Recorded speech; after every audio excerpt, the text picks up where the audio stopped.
Hey everyone, welcome to Queerly Recommended, the podcast where we recommend queer films, books, TV shows, and more. I'm Tara Scott, and I review sapphic fiction at the Lesbian Review and Smart Bitches Trashy Books. And I'm Kris Bryant. I'm a contemporary romance writer for Bold Strokes Books. So I've talked a lot about how much I love We're Here on the show. And especially over the last couple of episodes, I've been talking about how I think it's one of the most important shows on TV right now. So you can imagine how thrilled I am right now that we're joined by Shangela's drag daughter from season 2, episode 6, Amy Rambow, and Amy's son, Alex. Welcome to you both. Hi. Welcome. Hello. Hi. We're excited to be here too. Yeah. So, Amy, I was wondering if you could start, because I think a lot of people are a bit fascinated by reality TV and how people even go about getting involved in shows. So how did you get cast on the show? So it's kind of a funny story on how it all started. So, it's like a regular process where people apply to be on the show. Well, somebody from not our community, but not far from here, about an hour from here, had applied to be on the show from Webster, South Dakota. Well, when they applied, then the show starts looking for groups and communities that are close to them because they're looking for 3 people. And so they started reaching out and they found our group.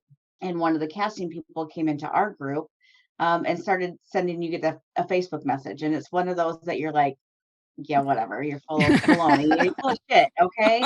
You're not really casting a show for HBO. And so then you start talking to them and it's a casting process. So I never actually applied to be on the show. They found me, which is super cool. And then once they found me and you start to talk to them and they say, okay, this is a city that has some stories that we might be interested in coming in. Who else do you know? So you start, you ask the person permission if you can give them their name and phone number, their information, and you start throwing names out there on there's this person that has a story and this person that has a story. Like there's so many people that I just started throwing names out there and information for them. And then, you talk about your city and why you think they should come here. And once they decide, okay, yeah, we think you have a good story, then you go up the chain for casting. It's a really interesting experience. It was a great experience because it was like, okay, once we found out for sure this was a real thing, they were really looking to cast a show here in our area. And we threw those names out there. Then the original person that had applied to be on the show had moved. And so then the focus became Watertown and getting people just from here.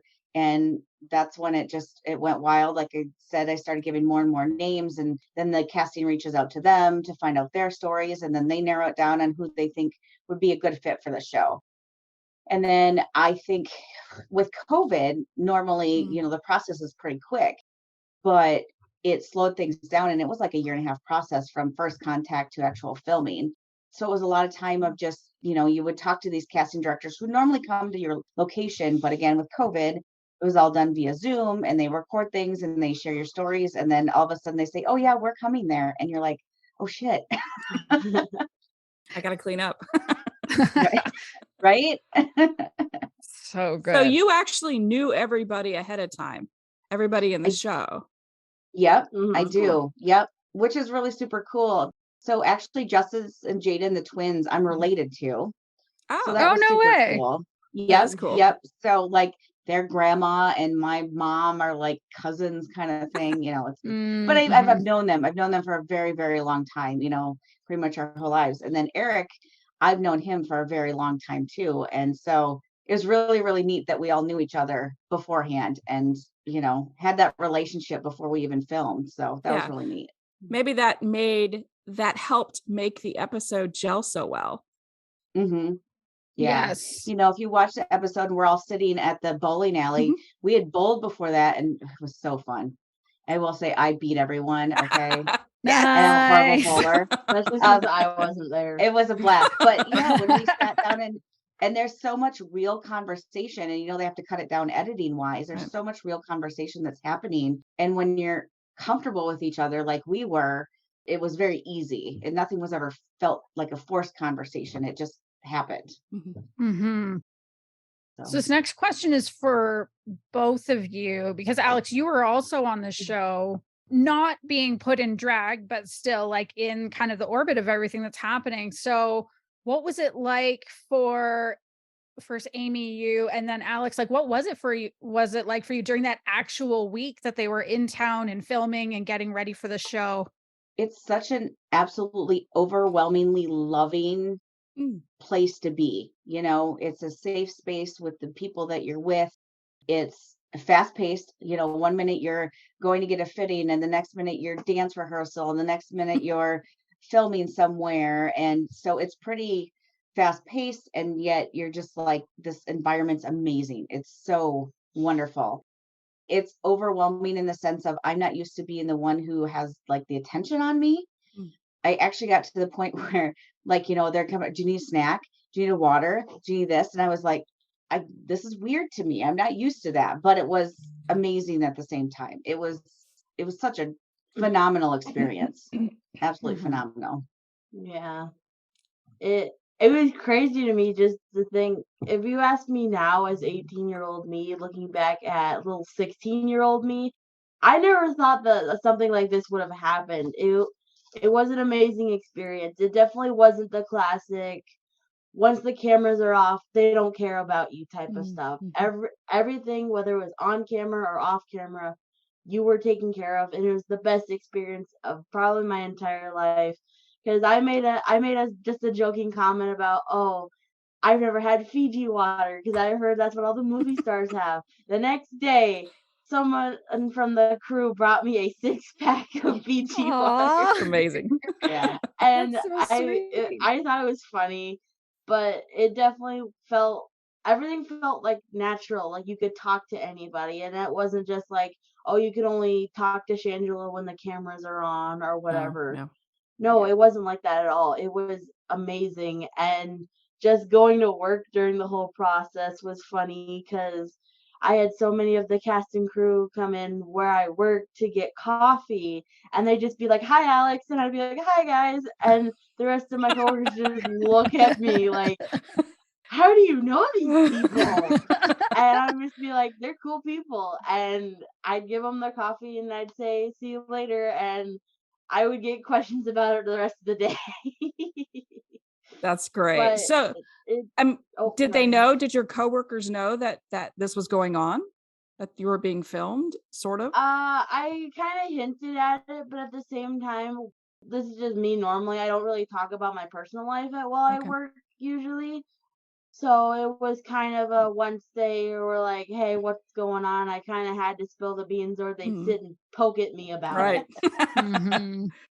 So what was it like seeing your mom on stage and then afterwards, after you watched it? Because I've seen the episode 3 times now, and I've cried all 3 times. I'm like you, Amy. I'm a crier. I cry at everything. Yep. Yeah. As like you can see in the episode, me bawling my eyes out. That's sweet. It was just this like, that's my mom type of moment, and it was amazing. My mom has always been an amazing mom. That's her number one job. I feel like it's just being awesome in the way she is. Don't get full of yourself now. But it was just like we saw the design, but we didn't get to see anything else. And just that moment when you see the partitions just open, that's when the waterworks started, just because it's like, that's my mom. Right. Yeah, you see the episode, you see Alex, you see my husband and my brother, and they're all, you can tell, very emotional. So when I'm up there performing, I could not look at them. I couldn't. I had to look past them, but you want to make eye contact with them, but I was like, I can't. If I do, I'm in trouble. I'm going to lose it. I'm going to fall, Oh, yeah. And the young kid that was on stage at the beginning with me, I actually know him too. His name's Brett Reese, and known him forever. So to have him up there, like this raw emotion, and he's looking in my eyes, and I'm like, because I'm gonna cry, It was such a special moment to have that with Brett. Was amazing too, to get him on stage with me. Well, when I was told to come up on stage after the performance, I almost sent you over. You can see my knee buckle, as I almost tackled you like a football player. Those like big old heels, and I'm lucky I go flying over. It was a beautiful dress. They did such an amazing job on that dress. You looked so fierce. Oh, yeah. Like you looked so fierce. It was so good. Thank you. The first time I tried it on, it was plain black. They hand cut and stitched on every amazing. one of those little gems. Mhm. You know, the coolest part is I have it. I It's was in gonna my ask, house. did No. you get to keep it? Yep, Yes, I that's do. amazing. I did. Good. Everything they make you like, because I don't have a butt or hip, so they make you the padding that goes underneath and the I Did love you it. get to corset. keep that too? Yeah, yep, Wow. I have it all. So if I wear the dress again, it fits the same because I have everything that goes with it. So yeah. I'm That's not helping you amazing. get into all Yeah, of that's a lot to that. get into. Yeah, I feel like you God learned bless the damn drag firsthand. queen says, holy shit, it takes a lot to look like that. That's what I was I'm gonna say. I so- feel like you learned firsthand how hard it is getting into Yeah. drag. Like, Yeah. I struggle getting into jeans. I learned how to do the drag queen lean because you've got a corset on, so you can't set. If you've yes. got, it's a lean. Yep. Yep. So Yeah. Like every episode of Drag Race is Untucked, where they're all just kind of like propped up against something. yeah, What it's was it like that. You're held in, and you've got your regular undergarments, and then you Mhm. have like a hold me in garment, and then you have like 3 pairs or 4 pairs of pantyhose and tights, and then Oh my you've got the gosh. butt thing, and then you've got the corset all underneath that dress, and it just it fits like a glove. And that was custom Mhm. made. I had sent them measurements ahead of time, and then they tweak it when they get here, and it was just like it fits just so beautifully. It's such a gorgeous dress, and it weighs a ton. I can confirm that thing's heavy. What was it like watching yourself back on TV when it actually aired? You anticipate it. You're like, how am I going to be portrayed? And the nice thing with We're Here is they're never out to portray you in a way that you're not. Mhm. They do such a beautiful job of really showing who you are. It's not, sometimes reality is let's show something trashy or out of context or whatever. And that's not how We're Here is. So when the episode came out, you're just like, okay. And the very first time we watched it actually was at our viewing party. And I don't think I fully absorbed everything because we were yelling and hooping and hollering for everyone as they came on the screen. And so I really think the second time I watched it, it kind of more sunk in, and I was like, this is beautiful. It was Mhm. so well done on their part. I know all the stuff they filmed and what didn't make it into the show and what did, but it was still just beautiful. It was like, that's me. I'm on an HBO show. What? How did this happen? It's this year and a half, 2 years of, from start to finish that you're just like, holy crap, that's me there. I'm getting to tell my story. And it was beautiful. Mhm. Now, what was the reaction like from the town when the episode aired? Pretty quiet. I think we had Mhm. more beforehand when the filming was going on than afterwards. The people that wanted to make noise at this point didn't care if they made noise. Does that make sense? Mhm. 'Cause we had They've more already people said their piece. Right. Yeah, people made more noise. And I would say, we've got a politician that for some reason seems to interject himself into this shit and has nothing to do with it, but is like, oh, well, listen to me. I want to say something about it. And we're all like, we don't give a shit what you have to say because this has nothing to do with you other than you try to legislate horrible bills. Mm. And you try to Mhm. hurt the kids of South Dakota. Mm-hmm. So when it actually aired, we had our viewing party, and the really cool part is then you start to get messages from people that have seen the episode. I still get messages now and then from people that have seen the episode. So life goes a little crazy for a couple of days, but as far as our city, they were more concerned for filming than how the city was portrayed in the end, is kind of how I see it. So Mhm. Alex, when you were on the show, one of the things that you talked about was how lonely it sometimes was, especially at school as a trans person. So I was just wondering, did participating in the show help with that? I want to say this is not really, because I do have my circle of friends where like 90%, 98% of us are queer. We have the one token straight friend, I feel like. Uh-huh. But that's how it feels like, because it's just like, honestly, a lot of things still felt normal normal, but I felt like I did have a lot more power after it came out because I'm just like, I was on TV. The rest of y'all are scrubs.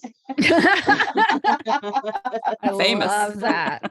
I love Funny that. thing is I had a teacher of mine who came to the drag show with his girlfriend, and he came to our watch party and everything, and seeing that, and it felt like, okay, I do have somebody who cares. Right. He cared enough to Mhm. come out and see us and stuff like that, and just like he was probably the teacher you'd least expect to come to Oh, it wow. was the thing. Yeah. And it was awesome. And I found out from a friend of mine that he had his grandfather watch that episode with him, who is extremely homophobic, Oh. Bible thumping everything.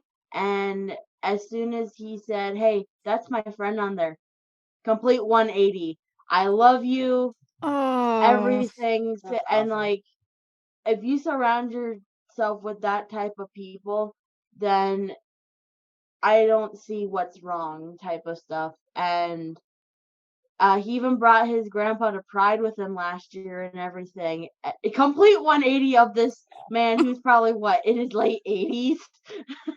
Just proof that nobody can say it's their age or their generation. Right. Mhm. You know, People are capable of change, just some don't. And I got probably the biggest hug from him after that, saying thank you. And I have gotten messages from people being like, wow, and stuff like that. And it's awesome knowing that the advocacy work that not just only me and you do, but everybody in the queer community does to help show people we're not these monsters the media portrays us to be, because that's definitely not true.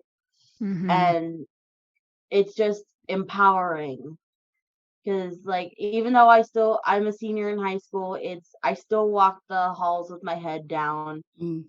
But I still have that, like, hey, I'm doing a great job.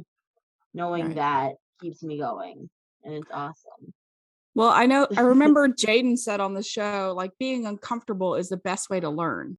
That was one of the things that stuck with me, because I'm like, that is a good sentence, because I feel like the people who are, or who say that, oh, it's just my generation, it's just, they don't like being uncomfortable. You know, when you're that old, you're set in your ways.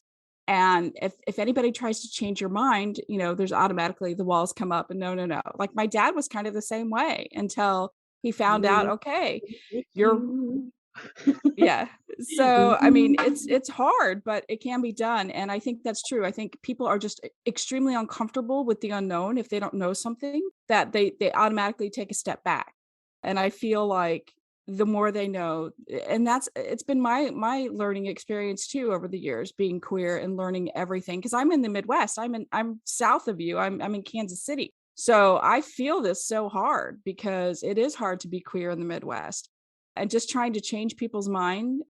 And this shows you. So we have a chocolatier here in Kansas City called Christopher Elbow, and they have a show. I actually did a book, and they let me like go to their warehouse and show their factory and all this stuff. It was a great experience.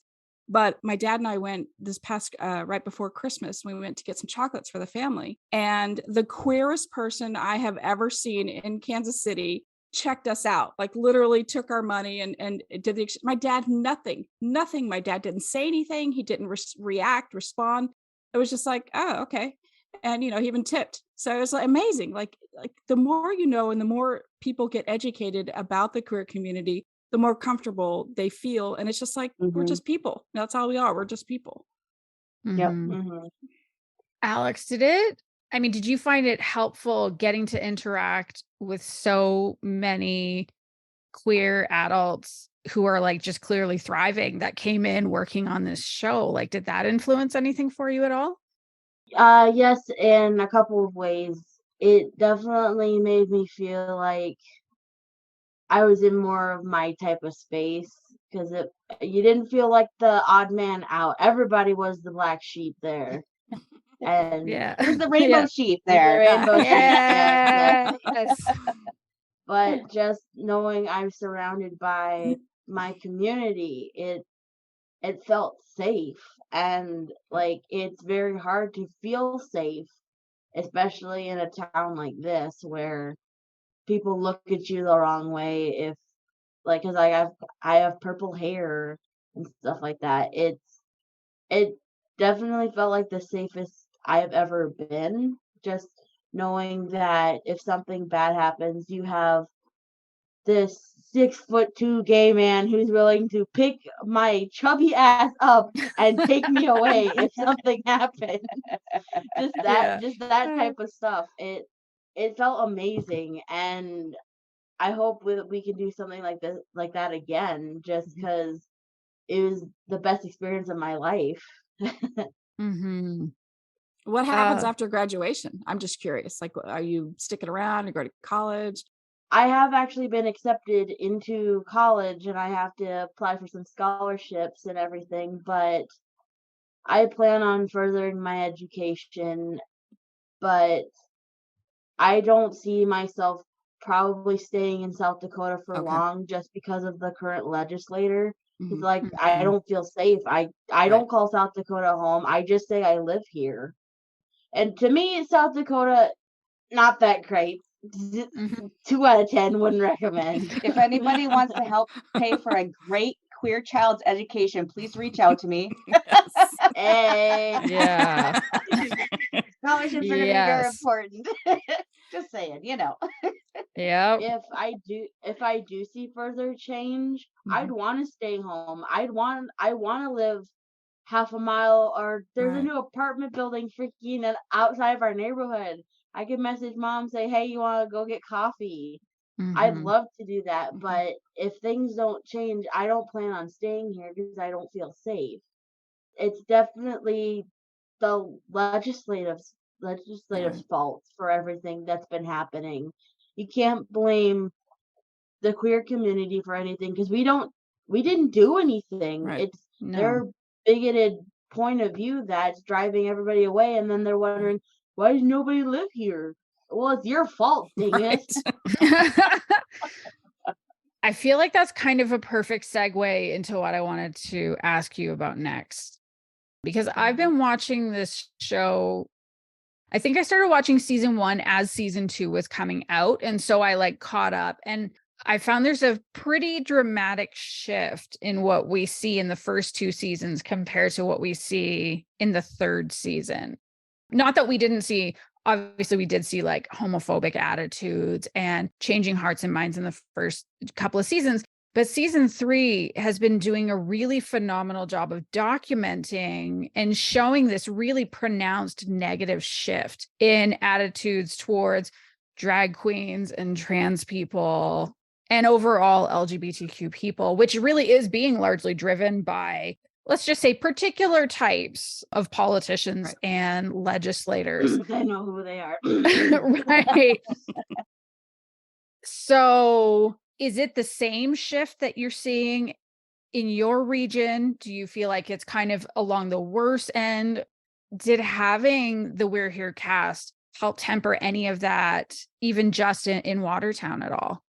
I would say it really hasn't tempered anything, unfortunately. I really wish it would have. You know, right now we've got SDSU had a drag show, and there was a big blow up about that. And then all of a sudden it's well, now we need legislation that has to do with drag shows. And we're seeing that all over the country. So we're right there. Session just started here. So hopefully, I know there's things coming. Nothing has came out yet as far as bills. We know it's coming because it's every year. Unfortunately, South Dakota does session every year, unlike some states where they do it every other year. So we don't ever get a break. There's every year there's something new that comes out that's anti, bathroom bills or healthcare or now the drag queen thing. I wish it would have helped to temper that a little bit here and people to see, we're just people in your community, but those are not the people that have watched the show. We need them to watch this, them to meet us, them to talk to us, but that's not happening because it's just this, I'm going to look this way and you're if you're not that white cisgendered person in South Dakota, there's something wrong with you. You know, your entertainment as far as drag, there's something wrong with that. I mean, but I can look at stuff in the heterosexual, I guess you could say, that is like, okay, so this is wrong, but this is okay. That doesn't really make sense. But they don't look at it that way. It's just that targeted group that, you know, the LGBTQIA plus, that that's what I want to poke at. That's what I want to target. I would love to say that being on the show, oh yes, the community is welcoming and we want to do all this other stuff. And that's not the case, you know, and I've been fortunate to meet people from all 3 seasons and get to know. Have you watched all the way through season 3 yet? I'm not caught up. No. I've watched everything except the finale. Okay. So I'll just give you, without spoiling it. So there's like Dempsey and her mom that are in the Florida episodes. Oh, and you know, wonderful. Dempsey is the sweetest. I loved it. Like when we met at a filming, I was like giving her all sorts of candy, and I'm like, I'm your auntie, let's give you stuff. And I was like, I should probably send her something. It's been a while. Yeah. But you know, I look at their fight, and it's great how the show is showing that more now. Because it's the same thing as happening here and pretty much everywhere they've been. So I really am glad that they're showing it as much as they are. All 3 seasons are beautiful, but when I don't want to ruin it, but the end of season 3. No, go. I know. No, honestly, go for it. People, we're good. It's also a reality show, so I mean, I feel like it's a little different than scripted television, where like I think the reason I think season 3 is one of the most important things on TV right now is the way it's documenting this, that like what we're talking about is political violence. Right. It is. And with the end of season 3 being a 2-part episode in Florida, it's really drives it home. And I've cried during all the episodes, but I think I've cried more for their episodes than anything, because it hits so close to home. It's how it is for all of us. It was just documented so beautifully for them. It was. And like, I don't like to see We're Here as a reality TV show, just because like the word reality TV show doesn't have a good representation. People usually think of it as trashy shows like 90 Day Fiance or something like that. People like those shows. I know, I'm guilty of that. No judging here either. Yeah. It's a docu-series. Yeah. Kind of how they frame it, and it's less reality, even though it's unscripted, but it's really documentary. Yeah. You know. So I definitely feel like it's more docu-series than reality TV shows, just because it's that fine line where people hear reality show and think everything's fake. Yes. And stuff like that, even though it's supposed to be reality. Yes. Is there an episode that either of you, that's not your episode, in any of the seasons that either of you especially connected with? Oh, that's so hard, because first of all, to all my drag siblings, I love you if I don't say your episode. Way to go, Tara. Well, I'm just curious, because I know I have episodes that I've particularly connected with and that are really deeply personally meaningful as a queer person. So for me, there was a bunch of us, they flew out for the New Jersey episode. If you look real carefully in the background, you'll see some of us. It's really hard to spot, but we're there because they were filming some stuff they were going to use for the finale and then ended up not using. So that one's super special to me, especially because I've become very close with Ashley from that episode. I actually was just out there last weekend hanging out with her. Other than that, I would say like the Selma, Alabama episode is very, very important. Oh, yes. Because it touches on so much more with the civil rights movement. You know, Akila, I love you, honey. That's your episode. You know, it would just be that and the last 2 of this season. So I gave you 4 episodes. Sorry, it's not just 1. It's almost like you listen to this show and know that we're really bad at sticking with a set number of things. Just, you know, I'm a rule breaker. That's just, yeah. You know. What about you, Alex? My favorite was the 2 Texas episodes, One with Bruno. Love you, Bruno. My bestie. Love Bruno you too. Because he wrote me a letter of recommendation for college. Yes, everyone love from that episode. We love Bruno. Got really close with Bruno too. And probably like I'm in pretty regular contact with Lou from the other episode. The Granbury one? Yeah, they friended me on Facebook, and I kind of play the big brother role just because I'm a couple months older type of stuff. I pick on him a lot, but it's those 2 episodes knowing how dangerous that Texas is. Yeah. And especially with Bruno being the mayor. Yes. And seeing that he's capable of doing that much as a queer person is like, I love you, but Bruno's like my number one. I love Bruno. You're my number one and a half. That's funny. But it's definitely seeing Lou, because my mom saw my reaction to their song, which was a Panic at the Disco song, and I love Panic at the Disco, and just seeing their amazing outfits and knowing that, the last episode of season 2 was fabulous. Like, all of them, just all of them. Watch the whole series. I don't want to leave anybody out because I got to know a lot of my drag siblings and they're all amazing.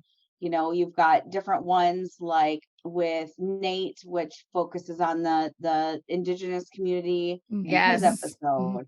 You've got Selma, where it's the Black community there. You've got Colorado. I mean, every episode has something so important to it. So really, to say like favorite episodes without hurting anybody's feelings is so hard. It's a mean question. They all have so much more behind them and so much to tell. It's been nice for me to get to know all my drag uncles and aunties, and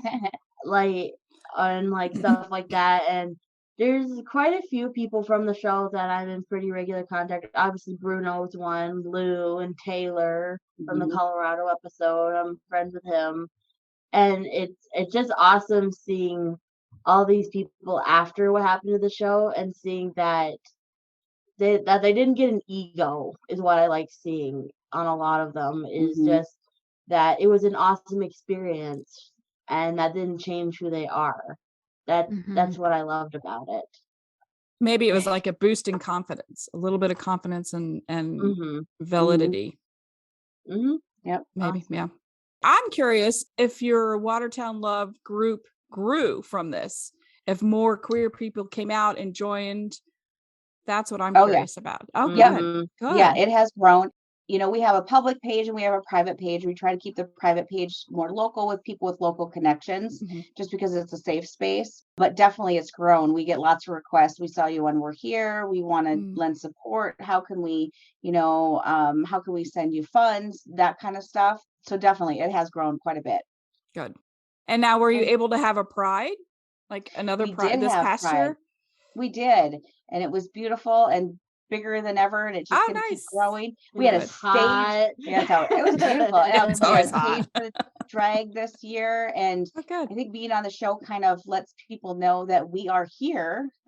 We're here, and we have this love in our community, and so I think it brings more and more people out to our Pride events. So we're still going strong. We're starting to talk about 2023. Nice, good, and you have it in June, right? June. Yep. We're trying to be the last weekend in June. We kind of coordinate with other prides across the state so that we don't want to, we don't want to make people choose if they want to go to Sioux Falls or Watertown or Aberdeen or wherever. That way we try to be on different weekends. So we're generally the last Saturday of June, and that's what we're shooting for this year. See, I usually do prides and sell books because I write for Bold Strokes Books. And so maybe that's something I'll look into is going up there, doing a booth. That might be something because you're not that far away. Yep. Not that far. We have a gorgeous park we do it in too. So perfect. Yeah. Nice. So for people that didn't watch the episode, can you just let our listeners know what Watertown Love is? And also, as a sub question, is it a charity or nonprofit that can be donated to? Okay, so Watertown Love is a 501c3 nonprofit. We started in 2019 after one of Alex's friends took their life. And I thought, this could be me doing, planning a funeral and burying my child. So what can I do to make some sort of safe community? Sorry, every time you talk about it, I tear It's up. okay. I'm sorry. It's okay. It's a Yeah, lot. So, absolutely understandable. That it's a terrible thing to live through, Alex. yeah. And so from this tragedy was born this beautiful group. So it's LGBTQ youth, adults, and allies.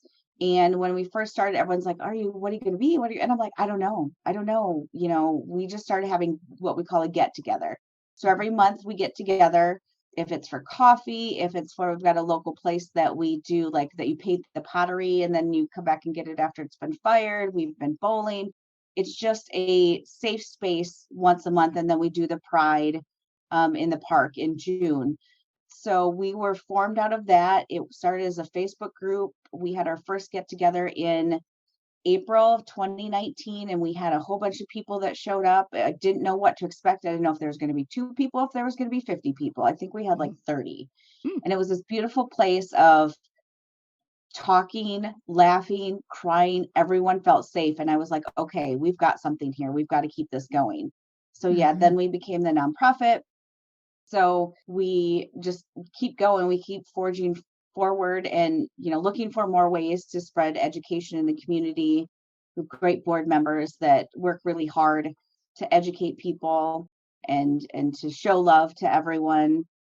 So yeah, we're going on, it'll be 4 years already. I can't hardly believe it. It's been a wild 4 years. It's this beautiful thing that came out of such a tragic loss.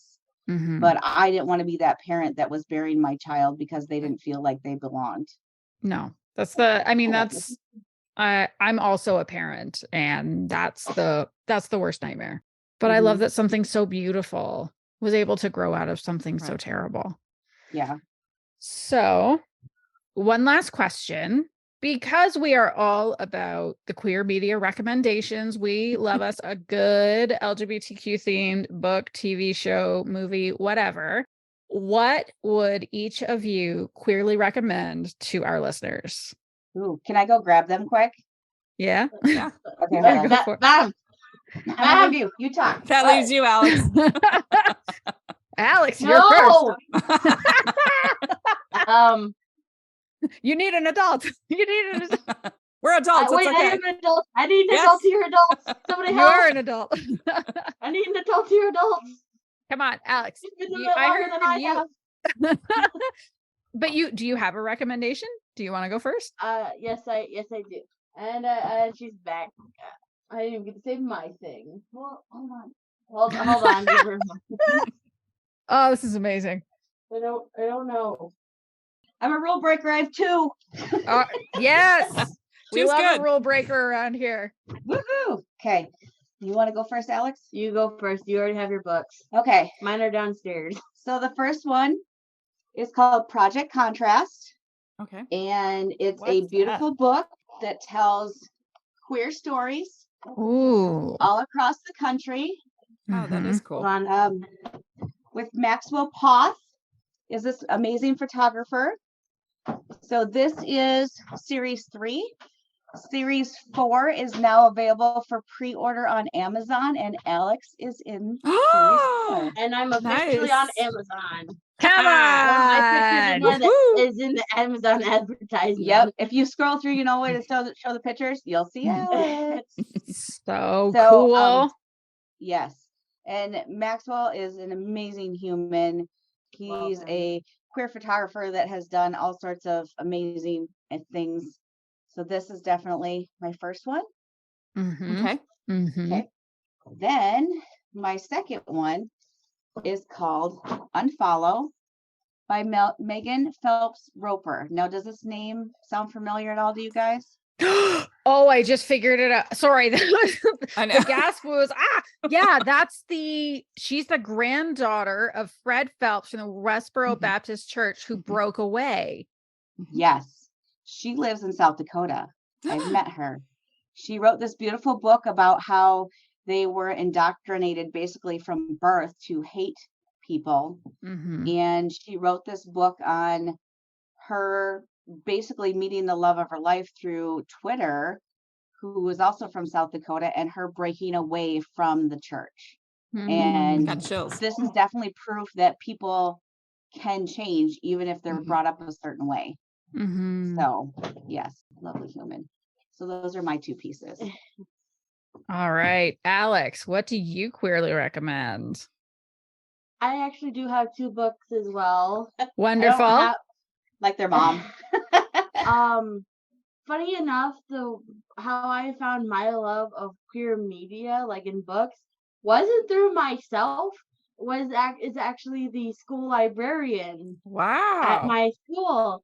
She is just like, because I talk with her, and she does get queer books, and she always has me read them first, because she's like, I want you to read this and tell me what you think, type of stuff.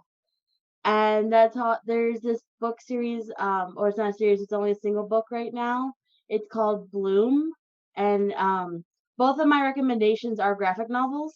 Okay. But it's about this Wonderful. awesome story of this guy who his family owns a bakery, and one summer this hot hunky guy comes in to help, and like they form this like emotional connection with each other.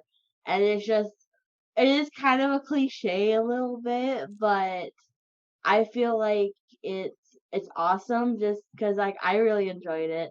And then of course the book, I haven't watched the Netflix series yet, but the book series Heartstopper has definitely have my heart, just because it's like I have all the books, and I like that because it's very open about like, because like you have the main character who's like openly gay at this all boys school, and this one guy who's like, he's like, am I bisexual, am I not, type of stuff.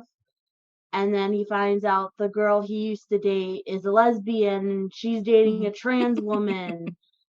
And like it deals with, it's a pretty it gets really heavy once you go further into the book series.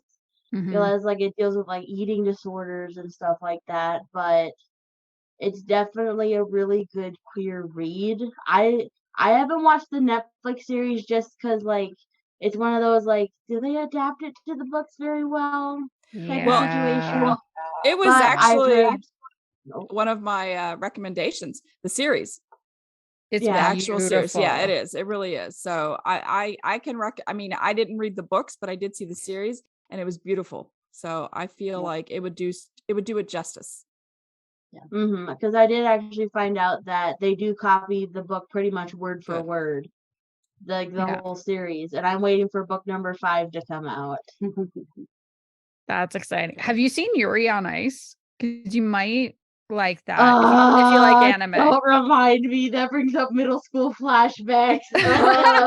I'm sorry for tapping on any potential middle school trauma. I know that even just being in middle school, full stop, can be a thing. I have a kid in that kind of it's a junior high, but yeah, it's wild times in junior highs and middle schools. Yeah, Yuri on Ice was like my first probably real exposure to a lot of queer media, and still waiting for we've been waiting 6 years for season 2, so we'll see what happens and the movie. I know. But no, that's also a really good recommendation. Yeah, that's really good. That is all for this episode. Thank you so much, Amy and Alex, for joining us for this conversation. Absolutely. Yeah, it was so much fun. And even though you never prepare me that much for this type of stuff, did well. You did great. You did It's great. been a wild week. It's awesome to meet more lovely humans. Yeah. Is there anywhere people can follow you online if they're inclined? Yeah, so I have a public Instagram that's Amy_glitter_queen. That's my Instagram. Otherwise, Watertown Love does have a public page that you can like. There is one that you can ask to join, but again, we like to try to keep that a safe space for more people that are locally connected. If you have local connection, great. Or you're within, South Dakota-ish, Minnesota, North Dakota. Twitter is just my name. I like to go talk about the governor on Twitter. It's the Yeah, best I can place, think I of- hear. Yes, love Twitter for Yeah, politics. so, yeah. But the best place probably would be my Instagram. I just followed you. I just followed you on your Instagram. Woohoo! For the cool trendy kids out there, I have TikTok.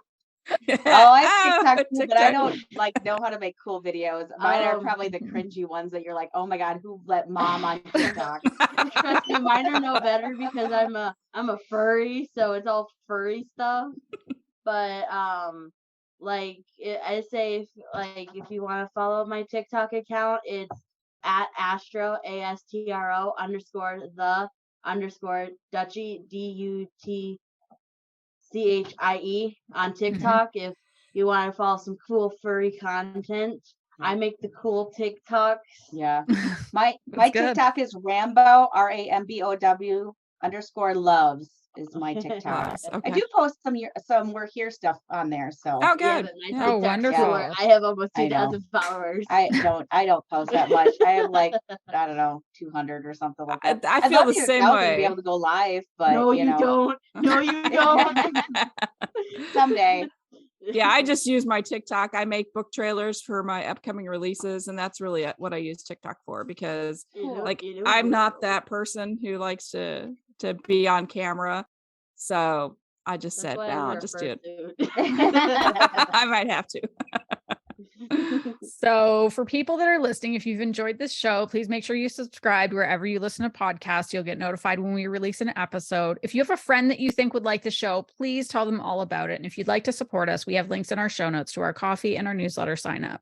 And I wished I could remember all of our handles because I don't have notes. But you can connect with us. Yeah, you can connect with us at queerlyrecommended.com. Email something. Tara, you're gonna have to step in. I can't remember. Oh my God, you're hilarious. Okay, if you want to connect with us on awful. your favorite social media sites, we have links in the show notes for that too, or you can search for Queerly Recommended on Instagram, Facebook, Tumblr, TikTok. We're very bad at TikTok, or Twitter. Or you can We're email us very at good at podcast@queerlyrecommended.com. There we go. Goodbye, everybody. Bye. You got it all. Yeah. All right.